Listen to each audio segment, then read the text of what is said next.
윤석열 대통령이 코로나19 심각경보를 해제하고 일상회복을 선언했습니다. 국내 코로나19 발생 3년 넉 달 만입니다. 코로나19는 가톨릭 교회에도 상당히 큰 영향을 미쳤는데요. 맹현균 기자가 돌아봤습니다. 윤석열 대통령이 주재한 코로나19 중앙재난안전대책본부 회의. 윤 대통령은 회의에서 코로나19 심각경보를 해제했습니다.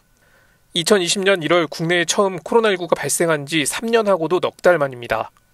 코로나 위기경보를 심각에서 경계로 조정을 하고 6월부터 본격 적용하기로 했습니다. 3년 4개월 만에 국민들께서 일상을 되찾으시게 돼서 기쁘게 생각합니다. 이에 따라 확진자 7일 격리 의무는 5일 권고로 전환됩니다. 병원 이외의 모든 장소에서 실내 마스크 착용 의무도 해제됩니다. 다만 코로나와 관련된 검사, 치료 지원은 당분간 유지하기로 했습니다. 윤 대통령은 의료진을 비롯해 보건산업 종사자, 지자체 공무원, 방역당국 등을 일일이 언급하며 이분들의 협업 덕분에 팬데믹을 극복할 수 있었다고 감사 인사를 전했습니다. 코로나19 팬데믹은 지난 3년 동안 가톨릭 교회에도 상당한 영향을 줬습니다. 공동체 미사가 2차례 중단됐고 각종 신심단체들의 활동이 제한됐습니다.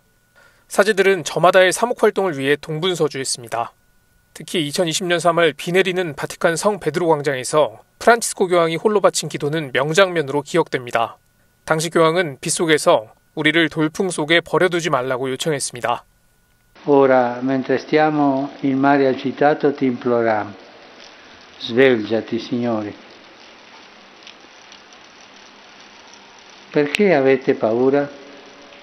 Non avete ancora fede?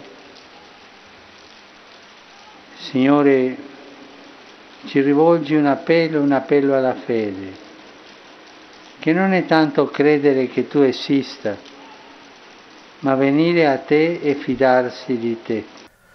일상은 회복됐지만 숙제는 남았습니다.